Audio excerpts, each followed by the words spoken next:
You are listening to Edvane Stories. Tonight's tale is Emmie and the Black Orchard. By the turn of that winter, folk in Duskdale had stopped speaking of spring as something that truly came. They spoke of it the way others speak of the dead. In the cottages, broth was stretched with onion skins and old bones boiled to mush. Blankets were folded twice over sleeping children, and still the children shivered.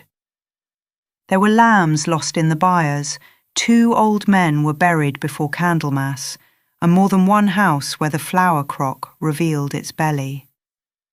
Beyond the last wall of the village, the black orchard stood in its own silence, bearing fruit. The black trunks looked like they were charred long ago and left living.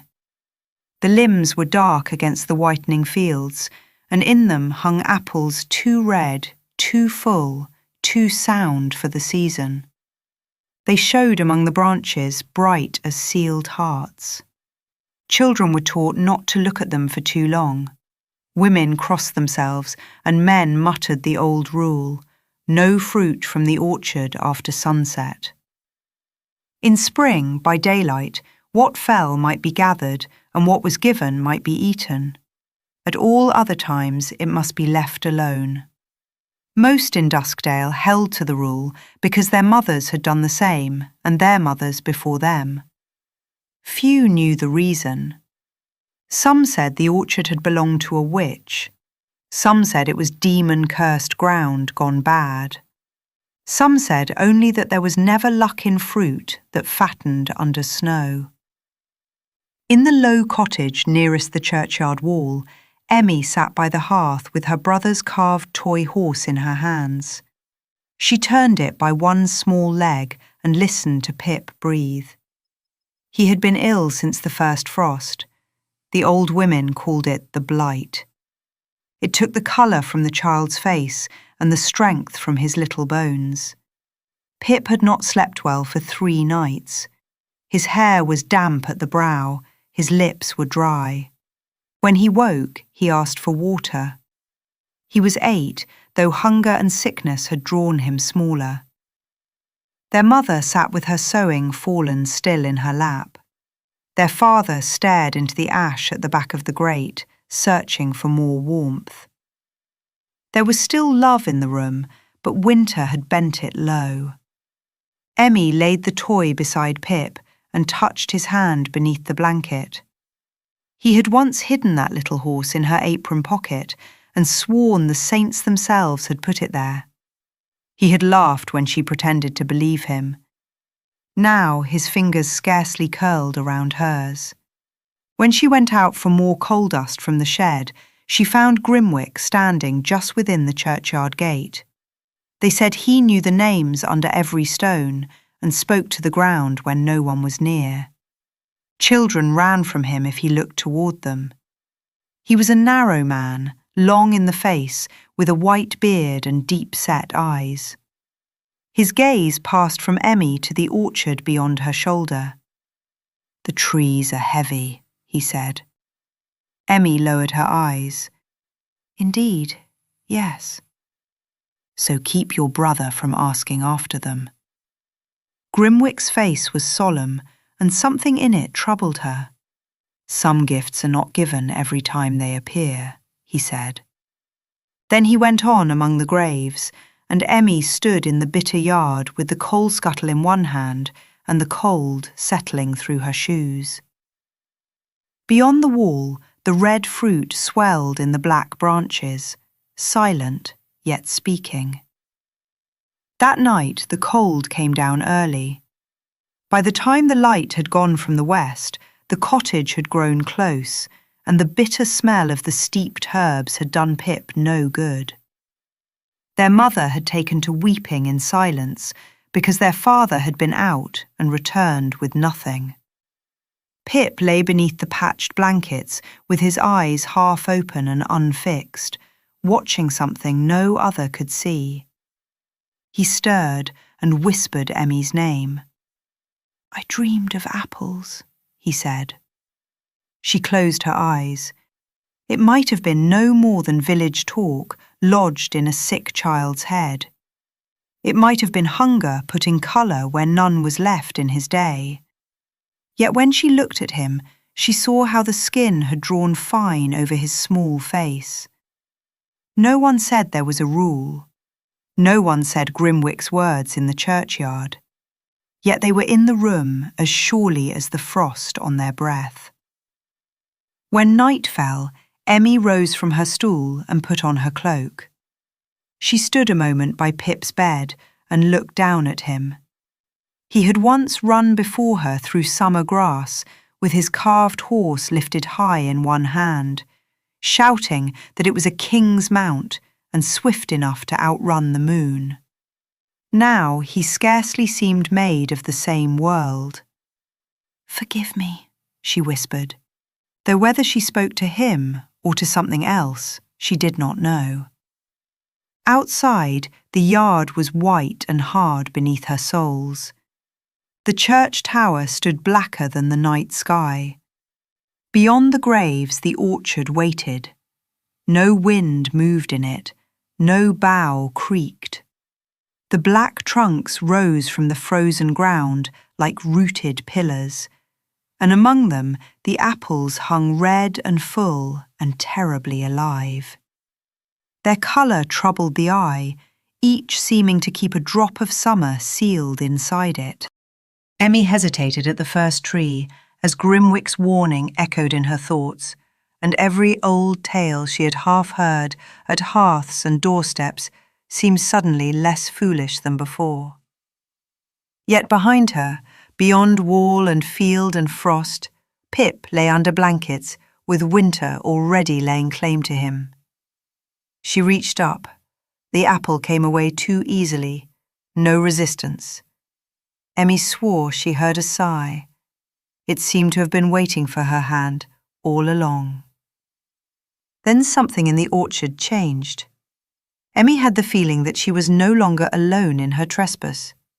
She thrust the fruit beneath her cloak and fled home through the dark.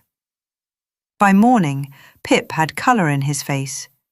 It was not the true colour he had worn before the blight took hold of him, but it was more than the waxen pallor that had lain upon him for so many days. When Emmie bent over him with the cup, he took it in both hands and drank, then looked at her with a clearness she had not seen in weeks. "I am hungry," he said. At that, their mother put her hand to her mouth and turned aside.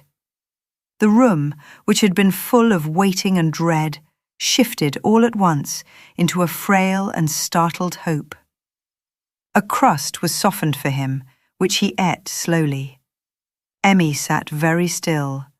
The apple's flesh, when she had cut it in the dark hours before dawn, had been white and sound within, without pith, bruise or wormhole, and had given off a fresh and sweet scent. She had fed it to Pip in small pieces, her heart beating so hard she thought the others must hear it. For a little while nothing had happened. Then some small heat had returned to him. Now he sat propped against the blankets with the carved horse in his lap, stroking its worn neck with one finger. It should have been a mercy. Yet Emmie could not look at him without the orchard rising before her again, black and still. She heard the snap of the apple stalk. She felt again that change which had passed through the trees when the fruit came free, as the orchard marked her. All that day, the village moved beneath a strange hush. No bell rang, no cry went up. No visible wrong declared itself. Yet now and then, someone stopped in the lane with a small, bewildered look. Old Bryn stood outside the smithy for the space of a full minute with a rabbit in his hand, staring toward the churchyard wall like he had forgotten why he went there. When Emmie greeted him, he started and answered readily enough, but his eyes remained troubled. Toward noon, her mother sent her with a jar of broth to Tara Salt, who had taken to her bed. Tara lived at the village edge, in the cottage where she had once kept 3 children, though now only one remained to her. The eldest girl had gone into service 2 years past.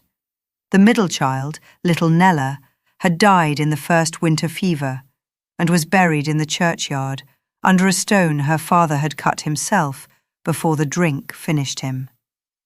Since then, Tara had been a woman worn hollow by work and grief. She was sitting up when Emmie entered, with the blanket around her shoulders and her grey hair fallen loose. On the table beside her bed stood a chipped cup, a piece of cheese gone hard, and a small knitted cap. Emmie set down the broth and drew nearer. "Mistress Salt," she said gently, "I brought this from Mother." Tara thanked her and took the jar, but her attention was on the cap, and she frowned at it with a distant, puzzled air. "I do not know why I kept that thing," she said. Emmie glanced at it. It was Nella's. Tara gave a short, uncertain laugh, the sort one makes when another has spoken oddly. "You are mistaken, child." Emmie felt the blood go cold beneath her skin. "You knitted it when she was sick," she said. "Blue wool. You said the colour might hearten her." Tara's brow furrowed deeper. She turned the little cap over in her hands, searching for some clue that would make it known to her. Nothing came. Emmie saw it happen. Not confusion or common forgetfulness. A blankness where sorrow should have stood, now swept clean. "I never had a child by that name, Emmie," Tara said. It was spoken simply, as one states an ordinary fact. The broth jar slipped from Emmie's grasp and struck the table, slopping hot liquid over her fingers. She hardly felt it. On the shelf above Tara's bed, among 2 plates and a cracked pitcher, stood a little painted bird of clay. Emmie remembered Nella carrying it, tucked beneath her chin, solemn as a queen. Now it was only a bit of dusted colour on a widow's shelf. She left the cottage on shaking legs and stood in the lane. Across the village, she could see the gravestones of the churchyard. A man was there, bent over one of them, with his cap in his hands. Even from a distance, there was something wrong in the posture, something hesitant and empty. He had come to mourn and found no path left to the grief. Then Emmie knew. The orchard had taken the dead first, not their bones or their names cut in stone, the cords by which the living held them. It had fed where love clung longest and where grief had kept watch. Pip had eaten and risen. In return, something had begun to dine upon the village. She thought of him at home with the carved horse across his knees. She thought of Tara Salt, staring at the little cap in her hands. The taste of the orchard seemed to come into Emmie's mouth, though she had not eaten so much as a slice. She had wanted only to keep one small life from slipping away. Instead, she had opened the door to a hunger with no cry in it, no blood, no teeth, and all the more terror for that. Emmie did not go straight home. Some part of her longed to run back to the cottage, to Pip's bed, to his smiling face and the small lift of his hand when he saw her enter. Yet that same longing drove the fear deeper. If she looked upon him now, if she heard him speak, the thing she had done would become harder to deny and harder still to mend. So she turned instead toward the churchyard. Grimwick was there. He stood at the far end among the poorer markers, where names had faded under weather and lichen. He was clearing dead ivy from the base of a leaning cross, his coat hanging from him like an old crow's wing. He did not turn when Emmie came through the gate. He had known from the first sound of her step on the path who had come and why. "She forgot," Emmie said. He straightened up, and his eyes looked her up and down. "Who?" "Tara Salt. Her little girl, Nella. Emmie's voice caught on the name. It is gone from her, all of it. Grimwick closed his eyes with a weariness so old it seemed to belong to the ground itself. I warned you the trees were heavy. The words struck her with such force that she stepped back from him. Then you knew. I knew enough. That is not the same. No, he said. It is worse. For a moment, neither spoke. Then Grimwick stooped, took up his lantern, and motioned her to follow. He led her to the far edge of the yard, where an older path, lost beneath frost and moss, ran behind the newest graves to a small, walled plot overgrown with briar. There stood a single stone darker than the rest, narrow and tall, with its face half covered by ivy. Grimwick pulled the leaves aside. Belcara bequeathed in death what was hers in life. Let the terms be kept. Emmie stared. My sister, Grimwick said. Emmie recognized that name. The witch. He rested one hand on the stone. The orchard was hers. When the hard years came, she left it to Duskdale, so the village could have something in spring. Not as charity, as covenant. The fruit was to be taken only in that season, and only in daylight, when the year had turned and life stood in its proper place. At all other times, it was to be left untouched. And if it was not? Grimwick looked toward the black orchard beyond the churchyard wall. Then it feeds itself. Not on flesh. Belcara would never have made such a gift. On remembrance, on the bonds that bind the living to the dead, and one heart to another. It takes from the places where love has made a dwelling. Emmie now understood the full truth of it. Why after dark? Because night holds the hour of trespass, and what is taken then is taken against both season and light. Those were the terms. She thought of the apple and of Pip swallowing the white slices from her hand. Can it be mended? Yes, Grimwick said. But the orchard does not release its due for tears or pleading, girl. From that hour, Duskdale seemed to Emmie like a place where all the old motions of life continued, and yet something vital had been taken from them. No cry was raised against her. No hand pointed. The village did not know what she had done. It only continued amidst the spreading wrong. A woman drew water and forgot why she had begun to weep. A man stood by his father's grave and traced the worn letters with his glove, but he was reading the name of a stranger. At dusk, the chapel filled as it always had, but the prayers for the departed came falteringly now, with pauses in the places where sorrow ought to have been. At home, the change was slower and more cruel. Their mother still tucked the blanket close round Pip's shoulders. Their father still split kindling and laid the better pieces by the hearth for him. Emmie still cut the bread and set his cup within easy reach. Pip himself sat straighter each day. The hollow look had left his face. He asked for broth, for bread, once even for a bit of cheese, and when Emmie brought it, he took it eagerly. Yet there was something in him that had not returned as it ought. That evening, he held out the carved toy horse as Emmie passed his bed. "Shall we race him on the sill?" he asked, "the way we used to?" Emmie stopped. The words ought to have opened onto a dozen remembered twilights, whispered competitions and childish boasts. Instead, she saw it all, but with a blur at the edges of her own remembering. She took the toy from him. "Not tonight," she said. Pip's face fell a little. He was not a child given to complaint, not even before the blight. "Tomorrow, then?" Tomorrow.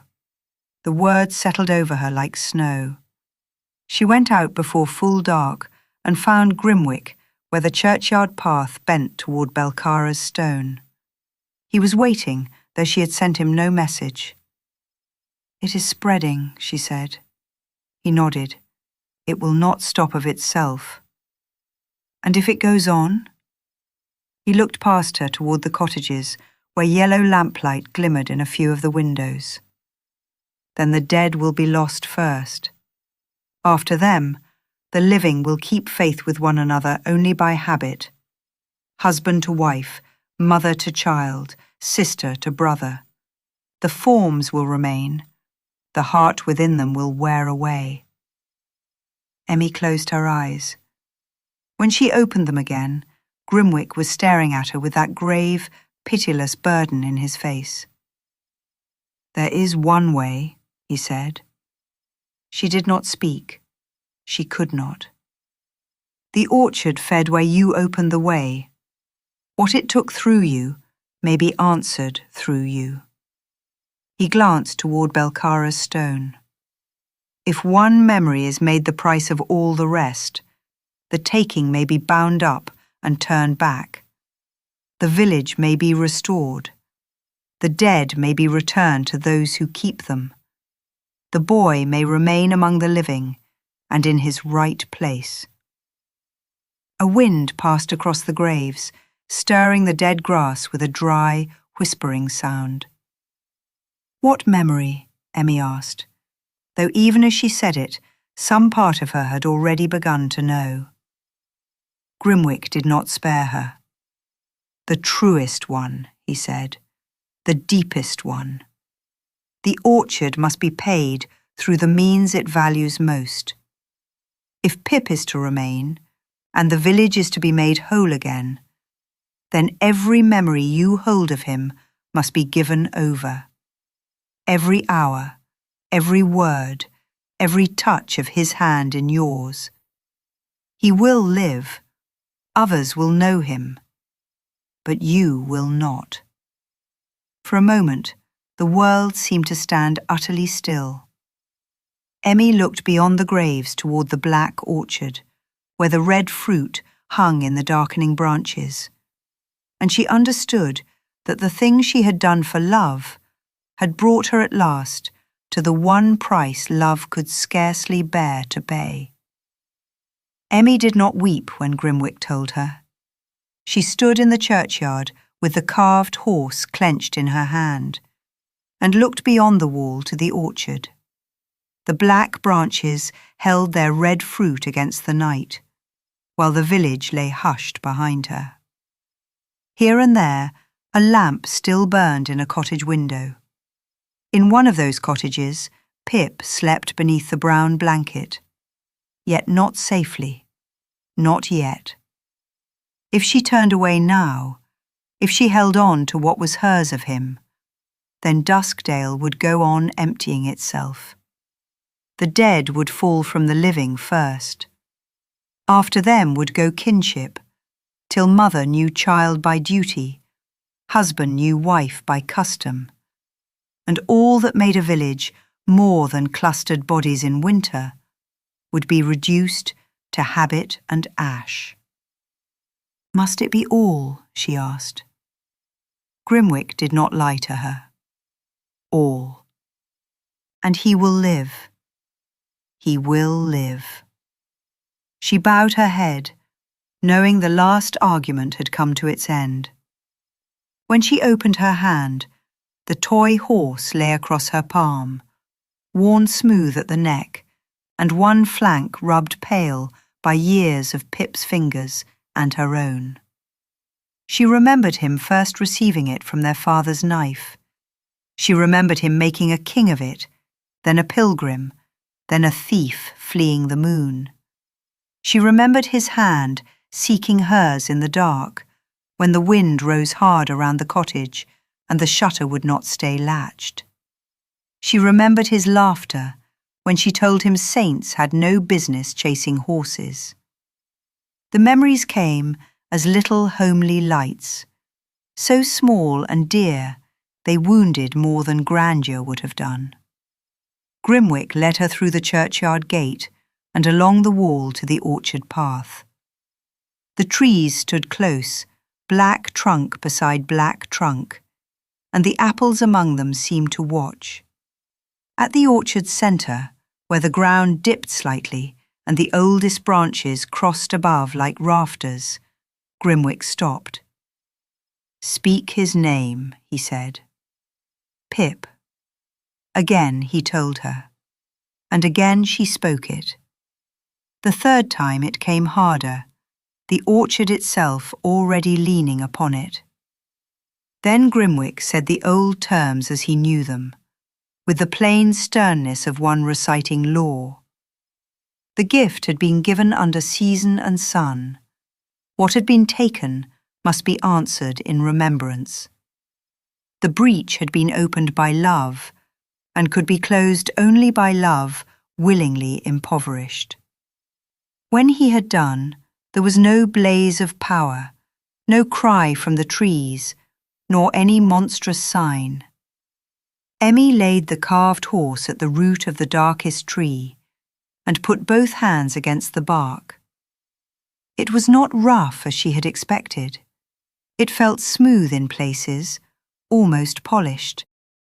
She closed her eyes. "I give him back," she whispered, though she knew even then that the words were not true. She was not giving Pip back. She was taking herself away from him. That taking began gently. First went the memory of his hand in hers on the path to chapel when he was too small to step over the frozen ruts. Then the sound of him laughing through a mouthful of broth. Then the sight of his head bent over the toy horse. Each thing loosened and passed from her, all lifted away with terrible care. Emmie swayed, but did not cry out because his name had become strange in her own mind. By the time she reached for the toy horse and found it beneath her hand, she no longer knew why it mattered that it was there at all. A wind moved through the orchard, though none had stirred before. It passed out over Duskdale, over the churchyard and the cottages and the lanes. In the same hour, Tara Salt woke with her dead child's name breaking from her like a long-delayed sob. At other hearths, too, the lost returned. Faces once drawn by blankness quickened with old pain, old tenderness, and old grief. The village's heart, which had been going steadily out, took back its buried embers. By dawn, the change was complete. The red apples still hung in the black branches, but they looked only like fruit again. Grimwick brought Emmie home in the grey morning and left her at her door without a word. Inside, the room held the worn poverty of the night before, yet something in it had settled back into place. Her mother's face, though lined with want, was fully a mother's face again. Her father stooped over the hearth, turned at the sound of the latch. Pip sat upright under the blanket, with more colour in his cheeks than any morning had shown for weeks. He was still pale beneath it, yet he was alive, plainly and entirely alive. He smiled when he saw her, and Emmie stopped. A pain moved through her, swift and hollow. The boy's face meant something. She felt that with dreadful certainty, yet she did not know what. In her hand she still held the little carved horse, and though she could not have said why she had it, she found she could not let it fall. She crossed the room and set it down on the table. Outside, the winter morning brightened over Duskdale, pale and merciless. Smoke rose from the chimneys. The church bell rang once for the dead, and was answered in hearts that knew who they mourned. Life had been restored to its proper houses. The price had been paid where love ran deepest. And so it was told in Duskdale thereafter that if you take an apple from the black orchard, payment must be made from love and memory. That was Emmie and the Black Orchard by Jonathan B. Edvane. Discover more at edvanestories.com.